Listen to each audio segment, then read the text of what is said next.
আপনি দাম তারপরে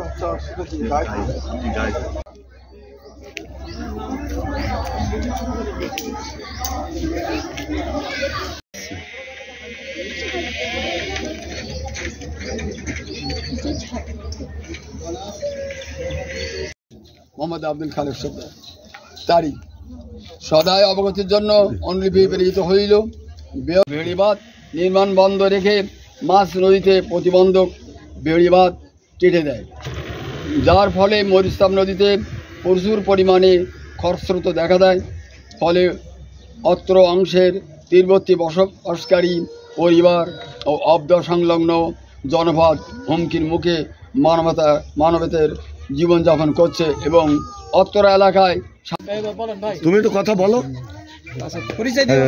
দাদা, আগের বিষয়টা আগে জানি বক্তব্যটা এরা বক্তব্য আরেকজন শোনে।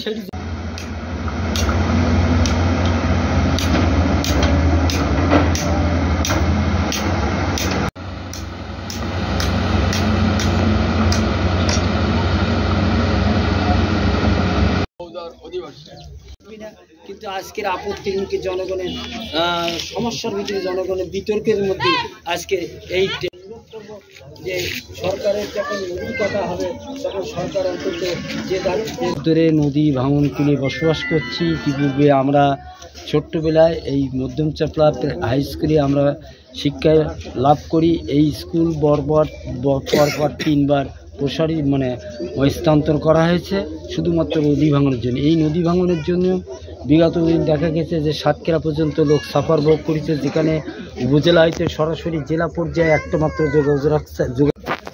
আবাহনী কাল হইতে যে নদী সেই নদী কাটার অনুমতি দিয়েছে এবং সেই নদী না কেটে আমাদের এই রিকভারি সম্পত্তি কাটা হয়েছে। কেন আমরা বিহিত ব্যবস্থা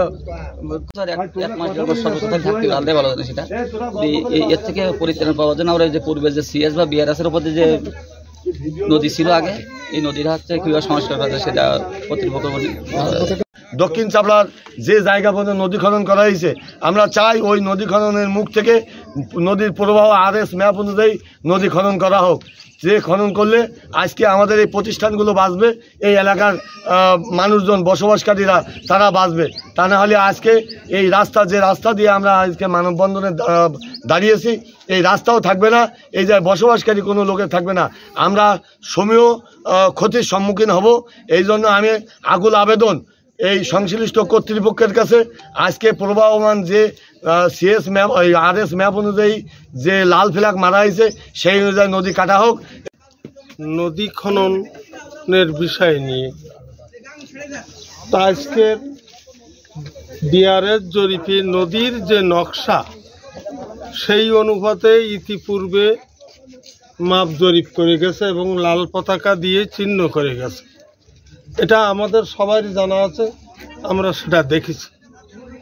সেইটা আজকের পরিবর্তন হয়ে এমন জায়গা দিয়ে যাচ্ছে, তাতে করে আমাদের যারা এখানে বসতি আছে এই নদীর কূল দিয়ে তাদের ক্ষতি অবশ্যম্ভাবী।